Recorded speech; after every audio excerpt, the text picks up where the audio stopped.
여러분 안녕하십니까? 누리 PD 김준입니다. 자, 이재명이라고 하는 희대의 그 불안당, 악당, 어, 도적, 뭐 여러 가지 어떤 그런 악명을 얻을 수밖에 없는 그런 조건을 갖고 있죠. 그런데도 이해 불가인 게 정치 지도자가 되었다라는 거죠. 그것도요. 현재 그 야권 민주당을 기반으로 한 그 세력들 중에요. 이재명처럼 저렇게 높은 지지율을 가졌던 정치인이 아무도 없어요. 김대중도요, 대통령 되기 전 저런 지지를 만든 적이 없습니다. 노무현 또한 마찬가지.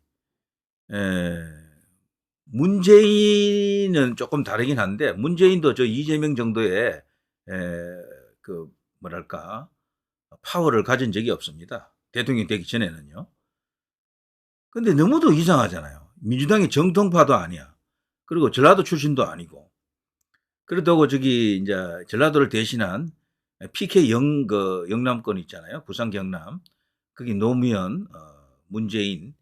과거 이제 저쪽 야권의 이제 대선 주자는 전부 그 PK 쪽에 다 있었죠. 박원순, 김두관 뭐 등등 해가면서요. 한때 또 안철수도 야권에 있을 때는 안철수까지 전부 부산 경남 쪽이었죠, 사람들이. 김영삼도 결국 이제 그쪽이고요. 이제 그렇게 이제 보더라도 그쪽 라인도 아니에요. 이재명은. 그야말로 이건 돌개바람이야, 돌개바람. 변종이다라고 할까. 그래서 이해할 수 없다 그러죠. 저 지지율이 어떻게 가능하냐라는 겁니다. 역대 좌우 혹은 여야 이 대표 주자들끼리 차기 주자 대결을 해보면요. 뭐 우열은 있죠. 한쪽이 더 높으면 한쪽이 낮은데 서로 이제 엎치락 뒤치락 했었잖아요. 그런데 그 차이라는 게 있거든요. 10% 안쪽에 보통 그 이제 걸칩니다. 서로 이렇게 다투는 형국이죠. 근데 지금 보십시오. 이재명은 한국갤럽 같은 데서는 28, 9 이렇게 나오고 다른 여론조사에서는 40 넘어요. 45, 47, 50까지 간 것은 없지만 47, 8까지 간 거 있죠. 근데 그때 한동훈의 지지율을 보시면은 14에서 17 정도거든. 이재명의 절반도 안 돼요. 이재명의 2.5분의 1, 어떤 경우는 지금 3분의 1에 지금 육박하더라고요. 이거는 비교 대상이 아니야, 그러면 벌써. 라이벌이 아닌 거예요, 벌써.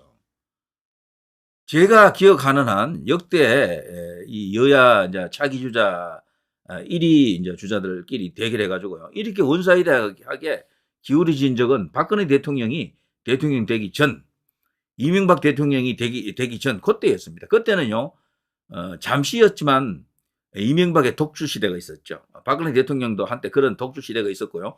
그때는 그 상대방 쪽에서 선수들이 그게 정립이 되어 있지 않았어요. 서로 뭐 군웅할것식으로 전부 뭐 여러 명이 한 10명 정도 튀어나와가지고 다 고만고만할 때거든요. 그래서 그들이 한탄했죠. 왜 우리에게는 이명박 같은 박근혜 같은 이런 어떤 거물이 없느냐, 거물급이 없느냐라고 한탄을 했었다고요. 그 당시에. 근데 그 후 이제 그런 모든 과정을 거쳐서 결국 문재인으로 이제 그게 대권이 넘어갔죠. 자, 어쨌거나 지금 이거는요, 보수 역사상 이 한 번도 없었던 일입니다. 보수 대표주자가 이렇게까지 원사이드에게 뒤처진다? 이거는 초비상 상황입니다. 제가 사실 여러분 듣기 싫은 소리 한마디 할게요. 원래 진실을 말하면 듣기 싫습니다. 그렇지만 제가 한마디는 해드려야 돼. 왜? 지금 이 판을 보게 되면요. 대선에서 차기 대통령 선거가 있다 치면 이길 수 있겠습니까? 대통령 지지율 극히 낮죠. 온갖 논란으로 다 휩싸여 있죠. 차기 주자 지지율 요만큼 엄청나게 떨어져 있죠. 정당 지지율도 이만큼 떨어져 있죠. 이길 수 있는 지표가 하나도 없는데 이길 수 있습니까? 이거 이길 수 있다라는 사람요. 소위 이제 중립적 그 여론 분석 전문가들 100명 있으면 단 한 명도 국민의힘이 이긴다라고 안 해요. 이러면은 이재명이 나오게 되면 이재명이 대통령이 되는 거고 이재명이 아닌 다른 누군가 나와도 안 된다 그래요. 이렇게 되면은. 자, 그럼 어떻게 됩니까? 완전 뒤집어 엎어야 됩니다. 판을 뒤집어 엎어야 된다니까요. 자, 그거를 해야 됩니다. 그걸 하기 위해서는 어떻게 해야 됩니까? 일단은요, 이재명의 타겟팅을 맞추고 거기다가 정조준을 해가지고 이재명 이길 사람을 찾아야죠. 이재명 이길 사람을. 한동훈은 한때 이재명에게 이기는 카드였어요. 비대위원장 그때 어느 시점까지는. 근데 그게 이제 이 선거 결과가 그렇게 되고 나서는 그냥 왕창 꺾여버려가지고 사실 허리가 날아갔다라고 해도 과언이 아닙니다. 이제 일어나기 힘들 거예요. 원래 저런 식으로 급조된 지지율이었잖아요. 한동훈도 단기간에 지지율이 많이 올랐거든요. 저런 지지율이 이제 꺾여버리면 다시 일어서기가 힘듭니다. 원래가 그래요. 그래서 한동훈에게는 어떤 기적이 생기기 전에는 이재명과 견줄 수 있는 지지율을 만들기는 어려울 겁니다. 이재명이 사법 리스크로 인해서 법정에서 그냥 끝나버리면은 한동훈이 그 지지율을 이렇게 흡수할 수 있느냐? 그렇지도 않습니다. 제가 볼 때는. 그 지지율은 다른 데로 가요. 오히려 다른 데로 간다고요. 그래서 한동훈으로서도 지금 계산해보면 깜깜할 겁니다. 답이 없어요, 지금. 다만, 유일한 하나의 이제 위안거리는 그래도 자기를 위협하는 선수가 주변에 없는 거지. 오세훈 지금 위기잖아요. 오세훈은 그 명태균에 걸려가지고 지금 난리 났네, 보니까. 본인은 깨끗하다고 저 믿어주고 싶습니다. 오세훈 본인이 원래 오세훈법이라고 하는 그 아주 엄격한 법이 있어요. 국회의원들에게 뭐 정말 가혹한 법이다라고 할 정도로 공직선거법 이런 등등 해서요. 선거법 관련해가지고 너무도 그냥 꼼꼼하게 법망을 만들어놨죠. 그게 오세훈 법이에요. 바로 그게. 그래서 그 후로 말이죠. 이 국회가 많이 이렇게 국회의원들이 정치판이 많이 정화가 되었다라고 지금 하고 있는데 그래서 오세훈 본인은요. 그런 것도 있고 해서 평소에 몸가짐을 정말 신중을 기하는 것으로 저 알고 있고요. 실제도 맞습니다. 그런데 이번에 명태균에서 3,300만 원, 1억 원이 터졌잖아요. 본인하고는 관계없다 손 치더라도 그걸 믿어주지 않을 겁니다. 사람들이. 채권들이 미쳤다고 돈 대신 대납해주나? 다 뒤에서 뭔가 거래가 있었겠지. 이제 엄청난 의혹 속에 이제 들어간 겁니다. 오세훈도. 저는 오세훈 위험하다고 봐요. 좌파들은요, 저런 걸 또 이렇게 뭉갤 수 있는 그런 힘이 좀 있는데, 우파는 그거 방어가 안 돼. 잘 됐다. 오세훈 너도 꺼져. 우파 안에서 그냥 오세훈을 죽인다니까요. 한번 보십시오.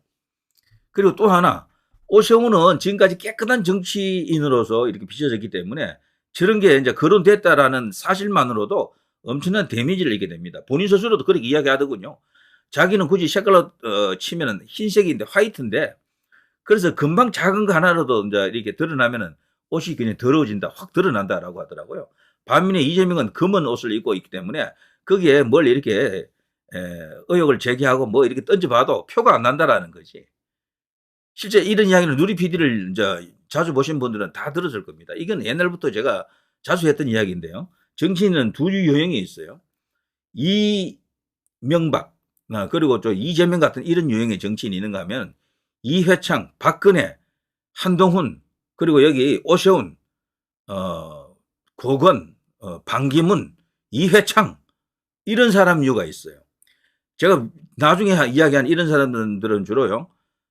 청렴하다, 깨끗하다, 정직하다, 흰색에 가까운 사람들이에요. 이런 사람들은 쉽게 무너집니다. 네거티브에. 근데 이명박, 여기 누굽니까? 이재명 이런 사람들은요. 둘은 달라요, 스타일은. MB 같은 경우는 일을 한 사람이잖아요. 기업인으로서. 엄청나게 많은 일을 했기 때문에 일하는 과정에서 이런저런 평지풍파도 많이 겪었겠죠. 그래서 거기는 먼지도 많이 묻어 있다는 걸 사람들이 다 알고 있어요. 이명박 대통령 되기 전에 그렇게 때리지만 도곡동으로 때리고 뭐 다수로 땡기고 그때 당시 7, 8개 있었어요. 큰 혐의들이. 아무리 때려봐야 끄떡도 안 하더라고. 지지율 1%도 움직이지 않아. 그 사람은. 그러니까 맷집이 어마어마하게 강했죠. 이재명도 마찬가지예요. 이재명도 때려도 지금 이재명만큼 많이 얻어맞은 사람이 없습니다. 이재명은 경기도지사 그 무렵부터 얻어터지기 시작해가지고요. 지금 몇 년째입니까? 문재인이 당한 공격이 10배 이상 당했습니다. 이재명이. 그런데도 지지율이 오히려 올라가 버렸잖아요. 때려도 안 되는 거야, 이 사람은. 그러니까. 끝났다를 그렇게 외쳤지만 안 끝나잖아요. 오히려 지지율이 더 견고해지고 더 올라간다니까. 저게 스타일이 달라서 그래요. 저 옷을 입고 있는 게 흰 옷이 아니에요, 저거는. 온몸 전체가 까맣다고. 옷도 까맣고 얼굴도 까만 거야. 그런 사람이, 이제 저기 떡하니 이제 상대방의 대표 선수가 되어 있는 겁니다. 그 상대를 이길 수 있는 선수를 골라야 됩니다. 이길 수 있는 선수를. 자, 근데 그게 말이 안 된다고 이제 하실 겁니다. 이재명 같은 게 저 지지율이 어떻게 저게 말이 됩니까? 지금 조작입니다. 그렇습니다. 조작이다라고 생각하십시다. 저도 조작이라고 생각하고 싶습니다. 그렇지만 그건 우리 생각일 뿐이고 실질적으로는 그 지지율대로 움직이고 돌아가고 정치판이 짜여진다니까요. 흔히 이제 뭐가 깡패다 이런 말이 있죠. 지지율이 깡패입니다. 지지율 이길 수 있는 선수가 없어요. 여기서는. 그래서 이재명이가 저렇게 떡하니 지금 살아 있는 겁니다. 자, 모르겠습니다. 이제 법원에서 뭐 결국 이재명을 아웃시켜 주면 뭐 가장 최상의 시나리오이긴 한데 만만치가 않다. 근데 이 지지율이 왜 생기는 거냐를 제가 잠깐 설명해 드리면요. 게임 이론이라는 게 있어요. 게임 이론. 게임 이론에서는요. 적의 적은 어디로 움직입니까? 반대로 움직인다고요. 지금 국민의힘 그리고 이준석 대통령 그리고 여기 김건희 여사 또 거슬러 올라가게 되면 이명박, 박근혜, 뭐 전두환, 뭐 또 박정희, 뭐 그리고 저 이승만 이런 전체를 하나로 이렇게 묶어서 보면요. 그 사람들을 싫어하는 사람들이 있어요. 거기를 반대하는 사람들이 있다니까요. 그게 우리나라의 절반 정도 된다고 봅니다, 저는.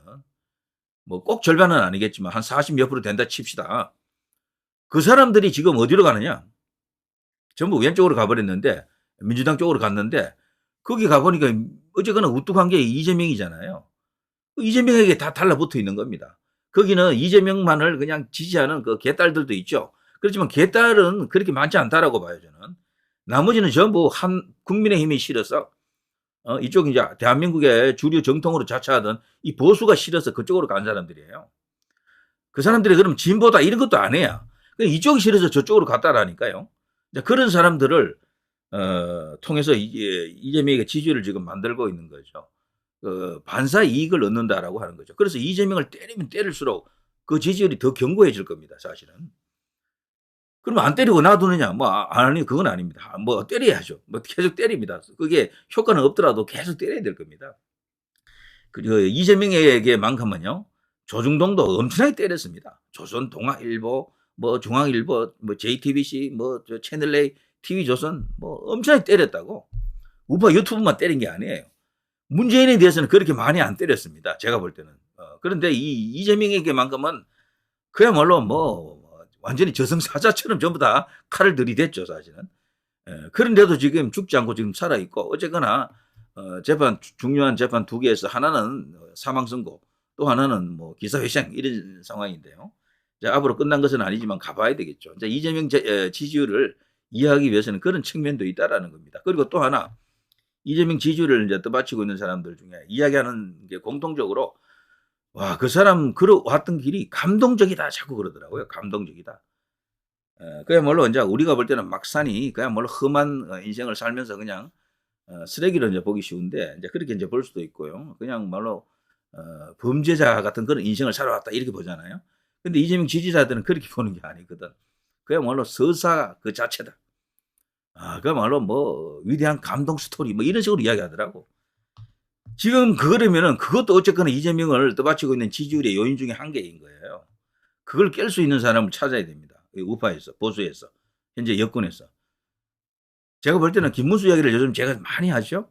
김문수가 그 서사를 통해서 이재명을 이길 수 있는 유일한 인물입니다. 이재명의 서사는 김문수의 서사에 갖다 대면 그 게임 안 돼요. 죽어버립니다. 빛이 바랍니다. 다만 이재명의 서사는 많이 알려졌고 김문수의 서사는 의외로 많이 몰라요, 사람들이. 우파 보수 쪽에 있는 사람들도 김문수를 그냥 꼰대로만 알더라고. 김문수 꼰대 아니거든. 김문수는 나이가 좀 있다 뿐이지 그 스타일이 꼰대가 아니에요. 그 사람은. 전체적으로 카랑카랑한 맛이 있죠. 단단한 차돌 같은 사람이지 그 꼰대가 아닙니다. 김문수 이분은. 김문수 영상을 제가 굉장히 많이 올렸습니다. 근 한 달 동안 뭐 한 2, 30개 올린 것 같아. 그래서 또 다시 이제 중복되는 말은 하고 싶지 않고요. 나중에 또 할 기회 있으면 하겠습니다. 어쨌거나 이재명이 자랑하는 그 개딸들이 내세우는 그 서사, 스토리텔링, 그것을 깰 수 있는 인물은 우파에서 누가 있느냐? 김문수가 있다는 걸 분명히 이제 합니다. 요즘 말이죠. 오세훈도 이제 힘들고 어려움에 처했고 한동훈도 지금 위기잖아요. 홍준표도 사실은 지금 위기예요. 사실 거기도. 전체적으로 사람들이 지금 주요한 대선 주자 군들이 지금 휘청거리고 있습니다. 저는 김문수가 하늘을 통해서 지금 불러내고 있다라고 보는데 김문수라는 인물을 하늘이 지금 나타내려고 하는 것 같다라고 저는 느낍니다. 이런 사람들이 유턴을 맞을 거예요. 분명히. 한동훈은 한동훈대로 지금 엄청난 정치적 시련을 지금 겪고 있다라고 봐야죠. 자, 때문에 이 모든 것으로부터 자유롭고 이재명을 이길 수 있는 사람이 누구냐라는 것을 지금 판단해야 됩니다. 그리고 민주당의 이제 전통 지지층이 뭐 어차피 그 사람들은 소극적인 지지죠. 이재명이 좋아서가 아닙니다. 그냥 그 형식적으로 붙어 있는 사람들인데 자, 그런 사람을 이제 공략을 이제 해야 되니까 정말 만만치가 않습니다. 여러 가지 조건을 다 갖고 있어요. 과거 김대중도 갖지 못한, 노무현도 갖지 못한 그런 어떤 압도적인 의석을 또 갖고 있습니다. 야당이면서. 그리고 차기 주자 지지율이 저렇게 압도적으로 높았던 저쪽에 좌파 대권 주자가 없었어요. 그러니까 이 이재명은 다른 사람들과 비교를 객관적으로 해보게 되면은 정말 간단치 않다라는 걸 알 수가 있습니다. 이양성 군산대 교수 그 게임 이론, 그 사람 그쪽에 상당한 어떤 그 권위자잖아요. 그 사람 설명을 또 들어보더라도, 이재명은 정말 악기 같은 존재로 보이지만 그 반대적인 속성도 굉장히 많다. 때리면 때릴수록 커지는 인간일 수도 있다. 그런 것을 우리가 일단은 이해를 하고 있어야 됩니다. 그러니까 결국에는 국민의힘에서 이재명을 잡을 수 있는 사람이 나와야 돼요. 그래야 이재명이 저 지지율이 꺾이기 시작해요. 때려서 꺾이는 게 아닙니다, 저거는. 이재명을 이길 수 있는 사람, 그 사람이 나와야 돼요. 한동훈이 한때 그게 그런 효과가 있을 때는 이재명이 막 줄어들었는데, 한동훈이 이제 그게 안 되니까 이제 선수를 이제 교체해야 되죠, 이제는. 새로운 사람으로 바꿔봐야 됩니다. 근데 그걸 하자면은 조정동 같은 이런 유력 언론이 그걸 해줘야 되는데, 여기가 지금 문을 확 닫고 있네, 김문수에 대해서. 그래서 김문수를 띄우는 것을 제1의 목표 과제로 삼아야 됩니다. 원래 보수, 애국, 자유, 우파 이쪽 진영은요, 네거티브로 정치하는 세력이 아니에요. 자강입니다, 자강. 우리가 갖고 있는 훌륭한 자산, 훌륭한 후보, 이명박, 박근혜 이런 사람을 통해서 이겼다니까요. 상대방을 막 때려가지고 이기는 집단이 아니에요, 여기는. 그런데 우파 유튜버도 온통 상대방을 때리는 것만 지금 살아있는데, 그런 채널만 득세하고 있는데 그게 효과가 과연 있겠느냐라는 겁니다. 내부 이야기를 조금 더 치밀하게 건설적으로 할 필요가 있습니다. 선수 교체가 필요합니다. 자강이 최고입니다. 자, 누리 PD 김준희였습니다.